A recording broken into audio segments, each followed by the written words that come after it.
Salutations, respected viewers. This is George from Ireland. This video is a critique of Stephen Crowder's rebuttal of the School of Life's video about Marxism. So the School of Life is a very cerebral channel, and it's on all sorts of political topics, philosophical issues and things like that. So it's very thought-provoking and informative, balanced, considered, restrained, without being too abstruse. And Mr. Crowder's, his broadcasts, they're hard-hitting, they're delivered very energetically, they're very entertaining. So Mr. Crowder has chosen a side of the political debate, and that's his constituency or his listenership. So he tells them what they want to hear, I suppose.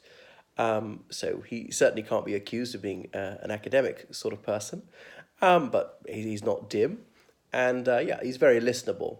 But he's obviously not well informed on Marxism. He gives a distinct impression of never having read a page of Marx.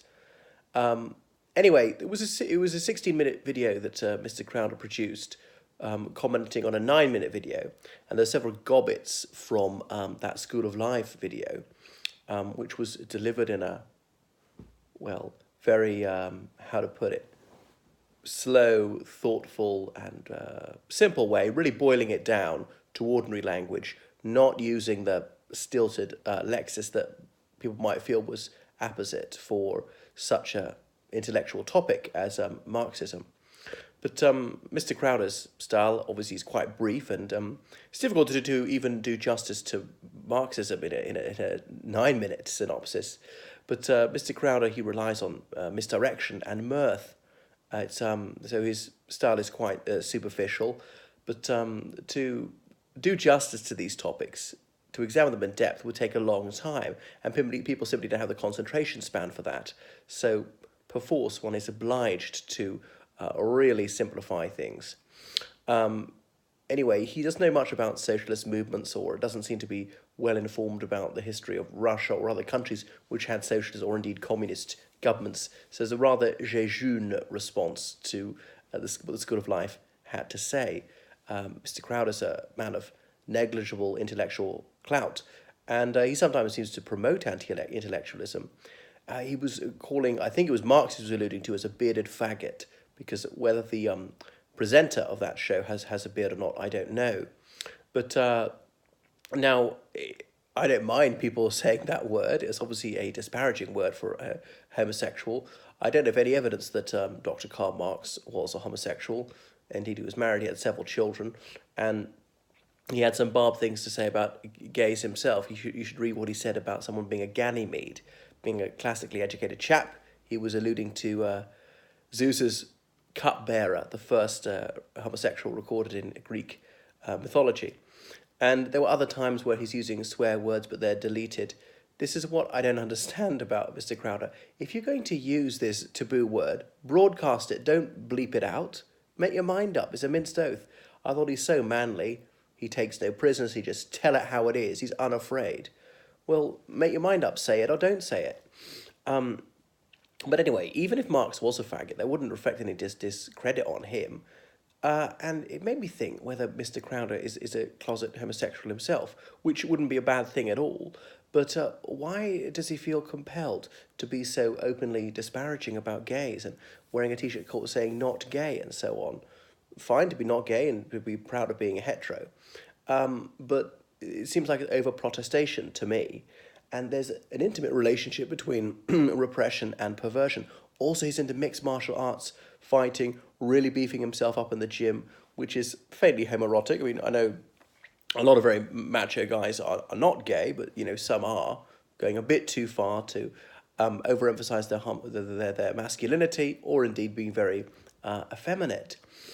Because there have been these psychological experiments done where they've taken men, and they've done questionnaires, what's your attitude towards gays, and shown them gay porn videos and had sensors on their penises, and obviously membrum virile cannot lie, and those who become aroused, often for those with the most viciously anti-gay attitudes. That's by the by. I don't know what Mr. Crowder's situation is. So School of Life is delivered in a very tranquil style. It's quite sophisticated. It's quite cultured. It tackles some really advanced and scintillating topics. So it's awe-inspiring how they managed to condense some very challenging subjects into just a few minutes and do it without simplifying excessively. So Karl Marx, obviously, he wrote his most famous work in 1848, The Year of Revolutions, and that book was the Communist Manifesto. And he wanted to do away with capitalism, to transition to socialism, and that would be a way station towards communism, which would be the proletarian paradise. Now, he didn't spell out exactly how this was going to happen, but he did think it had to be by force of arms. And of course, capitalist property was acquired in the same manner. You should read Sir William Blackstone, Commentaries on the Laws of England, which is a source of law for the United States as well. It's a work of authority in America too. And in his work on Things, Blackstone said that almost nobody ever turns his mind to asking about the origin of property. Where does this come from? And when Marx was writing, well, the Napoleonic Wars had just finished, and whole kingdoms had changed hands at gunpoint. And it's richly ironic that Crowder should lament that communism is always taking things at gunpoint. And by the way, Crowder is very pro-gun, so he shouldn't be bothered by that. And obviously men and horses have been dragged off for war, and everything else was expropriated, like houses and food. So it's not as though capitalism doesn't take things at gunpoint either. The mid-19th century, when Marx was writing, this was the high tide of imperialism, of conquest, of subjugation, of land being taken by European settlers elsewhere. In America, this is when the West was won, when white Americans were moving west, and they drove out the Native Americans and simply sequestered their land. So capitalism certainly doesn't respect property when it's in the hands of people who are disfavored, or they're the wrong ethnicity or whatever. So it is really the height of absurdity to claim that capitalism thinks that property is sacrosanct. Or all sorts of property you're not allowed to possess in the United States, various drugs and things like that. Go back to the 19th century, and you would have been, cocaine, heroin, in almost anywhere in the Western world, you could buy these things for recreational use, often without even an age limit. Very few restrictions on purchasing alcohol, often no age limit either. So there's more free trade back then than there is now, and I wonder if Mr. Crowder advocates for that. When Marx was writing, certain categories of people in particular countries didn't have the right to their own bodies.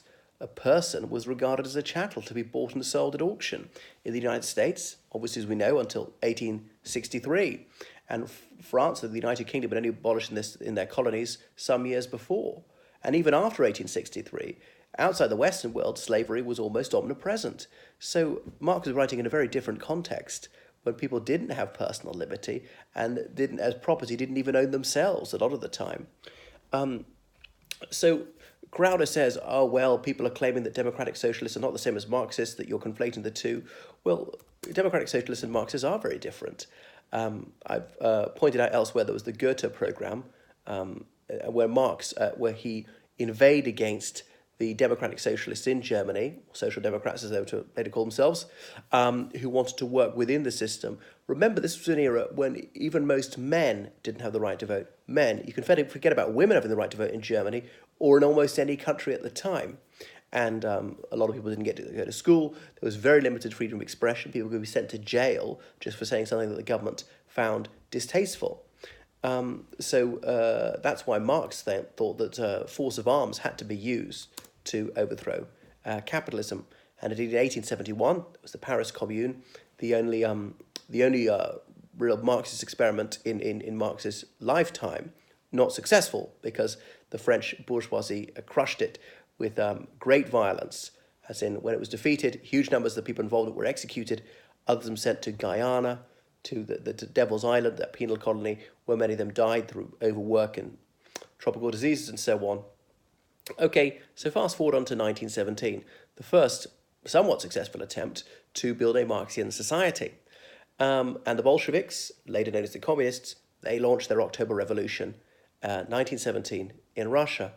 Now, who are the Bolsheviks? Who are they fighting against? The socialist revolutionaries, mainly. That's right. So communists were fighting against other socialists, for the most part. The Trudoviki, another socialist party, the Bolsheviks were against them. people we'd now say were really democratic socialists. Yes, they wanted more public ownership of things, and they wanted to take away the excessive wealth of people who would now be millionaires and billionaires and give it to the starving masses. And yes, in 1917, some people really were starving to death. And if some people are starving to death, would it be right to take away at least a tiny fraction of the wealth of the super rich to prevent people dying of hunger? I think it would. I don't know how any reasonable person could disagree with that. Mensheviks, the Bolsheviks were also fighting against Mensheviks, and Mensheviks were fellow Marxists, by the way. Remember, Bolsheviks and Mensheviks, theoretically, were part of the same party, the Russian Social Democratic and Labour Party, which had split some years before. So communists fought against democratic socialists. And even within Marxism, there was a fissure. So it's not the case that it's a monolith by any means. There were also anarchists. And anarchists were sometimes regarded as a type of socialist or a type of communist. People often call them anarcho-communists. And the Bolsheviks were also at loggerheads with them. So there was internecine warfare between different schools of thought within communism. And when I say warfare, I'm not using that as a metaphor. I really mean killing people in huge numbers. So they fought viciously against fellow socialists. The Bolshevik Party in Russia obviously outlawed their parties. People who would be sent to the Gulag, that's to do penal servitude, for simply being a different type of socialist. So if Mr. Crowder knew anything about the history of socialism, he would realize that democratic socialism and communism are very different and often have been at each other's throats. And in the early 30s, with the rise of the Nazis, communists would refuse to cooperate with democratic socialists in Germany and elsewhere and call them social fascists. In the Spanish Civil War, when communists were supposedly on the same side as democratic socialists, they were still sometimes fighting against them. There was a civil war within a civil war, or even within Soviet communism. There was a bitter rivalry between Stalin and Trotsky, and that was fought around the rest of the world, including in Spain. And by the by, but if Mr. Crowder knew the first thing about the history of communism, he would realize that it's vociferous, and communists have often fought each other to the death. Now, he's also an ardent Christian, and he ought to know a bit about the history of the early church. And it's thought that early Christian communities were communist, small c communist, not as a political ideology so much as an economic one, just living in a community, sharing things and helping each other out. Look at monks and nuns, and the early church, well, had monks and nuns as crucial to the development of Christianity, translating the Bible and other Christian works and producing the city of God, and so many saints who have really guided Christians ever since. They were monks and nuns, and they lived in a communist society. Not Karl Marx's communism, but they didn't have personal property, and they chose to live like that. And I know it was voluntary if you opt to be a monk or not. Now, monasticism holds no allure for me, but it doesn't have to be, communism doesn't have to be inimical to Christianity. And indeed, some people think that is the pinnacle of Christianity, being unselfish and just sharing and caring and things like that. So it really is sickening that he should think that it's somehow grossly immoral and evil and then call himself a Christian when actually it's the core of early Christianity. So Mr. Crowder says that communism has been cataclysmic, and often it has, and I know more about this than most. You should see my videos on the history of the Soviet Union, and there have been the most barbaric tyrants in the Soviet Union and in China who've slaughtered untold millions of their people and just been cruel beyond belief. Like a famine in the Soviet Union in the 30s at the time of turbocharged economic growth, as evil as can be. So there's no question that it's been cataclysmic in certain times and in certain places. But to say there's been no success at all would not be true either. As I say, although agriculture was disastrous in the 30s in the Soviet Union, well, that partly is because grain was being shipped abroad to buy things from capitalist countries. And obviously, if capitalist countries really cared about the starving Soviet people, they wouldn't have bought the grain. But anyway, the Soviet industry took off tremendously in the 30s, which is why they were able to win the Second World War. In the Second World War, the Soviet Union, not being a wealthy country, produced more tanks, more planes, more artillery than any other country in the world. Including the United States. So look at Cuba, 1960 to 1990. So look how much healthcare improved radically. In 1960, most Cubans never got to see a doctor or a nurse. had quite a low per capita rate of doctors in nursing, and the majority of people were unemployed. Within just a few years, were illiterate. Within just a few years, almost every adult could read. A lot of people were malnourished in the early 60s. By the 70s, that wasn't the case. Despite the fact there was brain drain and a lot of the educated people had fled the country. So I know there are a lot of bad things about communism in Cuba. No freedom of expression. It was a one-party state, and dissidents were sent to these units to aid production, doing hard labor just for speaking their minds. And all that is reprehensible and shocking. But to say that there was no economic success is just not true. And by the 90s, I know the economy almost collapsed because they no longer had much trade with the Soviet Union, right? But you look at what was going on in other Latin American countries in the 60s, who also had political repression and political prisons and torture used on a wide scale without any of the redeeming features, and still had mass illiteracy even into the 90s, and still had many people who couldn't afford to see the doctor just suffered and died completely avoidably due to poverty, even in the 90s. So, at least the Cuban tyranny had a few mitigating factors. And the same would be true of other communist countries such as Mozambique and Angola and so on. And by the way, I'm not a Marxist. I've never been a member of any communist party. I was a member of the Conservative Party in the United Kingdom. But because I am a fair-minded and mature person, I recognise it's not straightforward. Anyway, so there's been huge suffering in capitalist lands. There's been the Great Depression of the 2008 economic crash. And Mr. Crowder is correct, though, that communism is bad at innovation, doesn't come up with many inventions, and is no good at aesthetics. But I suppose it doesn't really try to be, doesn't have to try to make products attractive because there's not much choice. And he says that people don't work well in communism, and indeed that's true. So I'm not suggesting that everything that Mr. Crowder said is bogus. And Mr. Crowder was claiming that that video by School of Life pretends to be impartial. Well, it doesn't. It's saying positive things about Marx and saying that Marx's analysis is partly right. And incidentally, I note that some of Marx's forecasts were dead wrong, claiming that capitalism was going to come to an end when that's clearly not the case, and in fact it's stronger than ever. Now, Crowder says, well, in capitalism we should get a profit because you invent the light bulb or something. People didn't invent land. They didn't invent minerals. How did they get this? It's often fighting. He lives in Texas, part of the United States, was briefly independent. The United States took it, well, from Mexico through fighting.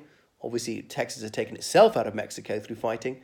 The Mexicans had taken themselves out of the Spanish Empire through fighting, and the Spanish had taken the land from the Native Americans through fighting. So it's not through peaceful means a lot of the time, and it's not through purchase. So people can get rich just through luck, just through inheritance. Fighting, getting some land, then you discover there's oil underneath. So Mr. Crowder says, communism is terrible. It's taking profit at gunpoint. All right. But capitalism has quite often done that too. Anyway, he likes guns. So why is he complaining? You want many guns as possible, right? How about medicine? We could jack up the price like that bloke Shkreli did in the United States. So people are going to die in agony because they're not rich. Is that moral? And he claims that socialism is evil. Now, there have been evil socialist regimes. That's certainly true, but it's not always evil. Men with guns forcing you to give them yourself. That's what Crowder is railing against. But of course, as I say, he's very pro-gun. Use of violent force. He speaks out against that, yet he fights for fun. Now, I know that's consensual, but still. And then he crows about Israel kicking Arab ass in various wars. And it's true that Israel has military prowess and defeated Arab armies several times. He glamorizes hockey players fighting each other. So you can't have it both ways. You can't be boasting about this and thinking you're so manly because you speak up for fighting like you're really tough and think that's cool. And at the same time, deprecating communism for use of force. And it's not as though capitalism has never used force. So there can be a glut on the market in capitalism, and this is one of the shocking ironies that Marx exposed. You think if there's overproduction, we get richer, but it doesn't make us richer. It makes us poorer, and the bottom drops out of the market. Like lots of empty houses and lots of homelessness. Is there a solution? Put the homeless people into the houses. So maldistribution of wealth is often the problem, And Crowder was talking about, well, yeah, there's excess in capitalism, obesity, because we have so much food. But yet there's still malnutrition in the United States. Not to say everybody's malnourished, but ideally nobody would be malnourished. Should there be a social flaw? Should we just give away food for free? I don't think it would be a terrible thing. I can't remember where it is. A certain city in France, I think, passed a law saying that restaurants or supermarkets and so on, hotels, have to give away their food, not throw it away at the end of the day. And that obviously then leaves people with more money to buy other things and stimulate the economy elsewhere. So tons of clothes are buried in capitalist countries every year. Think about that. Clothes are produced that are never going to be worn and they're just not sold. Isn't that wasteful? So in the USSR, by the end, when there was enough to eat, almost nobody was obese. I know there have been terrible famine, but not since the 1950s. Ideally, there never should have been a famine, and I don't envy the Soviet system. But anyway, as I say, by 1991, as I say, everyone would have enough to eat, but you wouldn't waste much. You'd eat almost every morsel. So there was something to be said for that system, but I wouldn't want to be standing around in queues like they had to get food. So breadlines in socialist countries, there are breadlines in capitalist countries too. There are what they call them food banks and things like that. There have been famines in the capitalist world very recently. Well, Darfur not so long ago. And he cites North Korea as an example of a communist country. But isn't it quite capitalist in the way that one family owns everything and they live in such opulence? So about communism and capitalism, Mr. Crowder is saying, this is not a factual argument, it's a moral one. Well, as the School for Life said, Marx did not think that capitalists were evil. Indeed, Marx's friend Engels was a capitalist, his family had factories, and Engels had been horrified by the ghastly conditions of Mancunian factory workers. What else about Marx? He actually thought that capitalism was a good thing for developing the economy, and he recognized that it brought around innovation and growth. So his argument was rather more nuanced than Mr. Crowder seems to realize. But at the time, there was wage slavery. There are people who were working 14 hours a day and still couldn't afford enough to eat. There were shoeless children. There were people living in these horrific hovels, several to a bed, some sleeping on the floor, very ill, couldn't afford to see a doctor. That's not a model that any decent person should want. And that's why a little bit of socialism, some graduated taxation on the highest earners to pay for some decent public services to alleviate the suffering of the neediest, that's why that would be appropriate. And Mr. Crowder's against a minimum wage, I think I'm right in saying. So he would like people to live in wage slavery, and in the 19th century they certainly did. Remember, even after slavery was abolished, some people were still bonded laborers in various parts of the world, and if people weren't actual slaves, even free workers, the situation wasn't that different from being a slave. You know, if you've got very few options, if you're not an educated person, if you're not a particularly talented person, and you just have to accept the lowest wage around. And some of Marx's reflections were correct, that employers will try and pay as little as possible. Look, in the United States, the way in real terms, since the 70s, in most jobs, wages have gone down and down, despite the country overall getting richer, that the top 1% getting richer almost every single year, while the bottom of 50% in real terms have got poorer most of the time. You believe it's the government's job to encourage employment. That's what, to encourage unemployment, sorry. That's what Crowder said. Well, it was high unemployment in the United States in the 1930s, and indeed under Reagan. The government intervened there in a capitalist system to try to conquer inflation, even though they knew that unemployment would rise. Or when there was a stock market crash in 1987, the US government intervening. 2008, the government intervening again. So it's not as though they leave things to these mysterious holy forces of the market. So under communist systems, there was usually no unemployment. They made sure everybody had a job, and sometimes there was overmanning. There were too many people to do the job, but that was that. And I wouldn't want to go back to that system of state control. I favour capitalism, the sort of capitalism one sees in Switzerland or France or the Netherlands, or some of the advanced capitalist countries, Canada, for instance, which still have decent public services and there's not too much suffering. And Crowder talked about vacations, showing very alluring images of a capitalist vacation in America. The United States is one of the stingiest countries in the world for paid time off. It's about 10 days a year. You look at France, they get about 6 weeks a year. No paid maternity leave. I think I'm right in saying the United States is the only country on earth without paid maternity leave, because some of the corporations are so mean, are so tight-fisted, that they lobby politicians against it. And some people, even who have this time off, they can't afford to go anywhere. So I don't think that's a good model. And he showed supposedly a communist vacation of people working in a factory.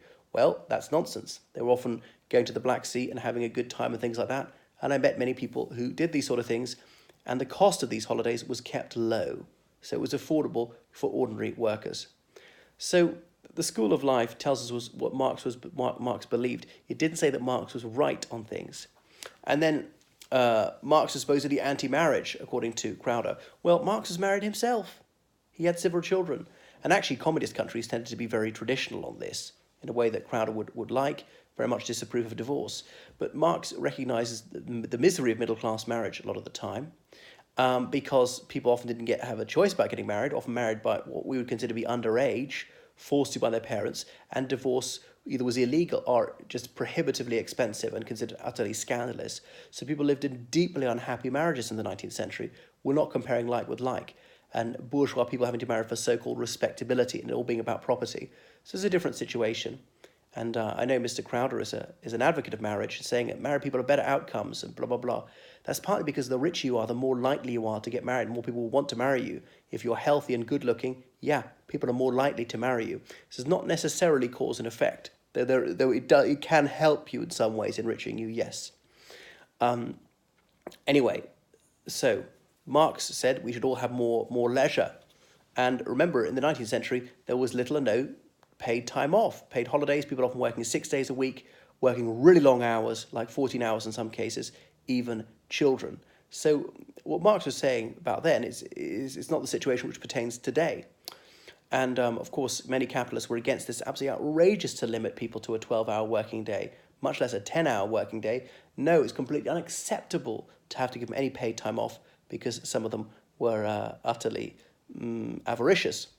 So Crowder, he railed against governments bailing out the banks, but he still speaks up for the Republican Party. The Republican Party did this as much as the Democrats. George W. Bush, John McCain, some of the Republicans who were behind this. Same as under Reagan, as I say, doing this sort of thing, intervening in the market. So much for, hey, non-intervention. So and Crowder is obviously an outspoken defender of Donald Trump, who's a failed businessman with so many bankruptcies. Violent coercion, that's communism according to Crowder, and indeed sometimes it is violent coercion, but so is capitalism at times, has been about taking things at gunpoint. Anyway, the School of Life video didn't say that Marx was right on everything, and said that Marx, he's diagnosed a problem, but he has no idea about curing it. So although some of Marx's observations and criticisms of capitalism are valid today, I don't think his prescriptions are, and I don't want to live in a Marxist society. As I say, I want to live in a mature capitalist society, which does provide some decent public services.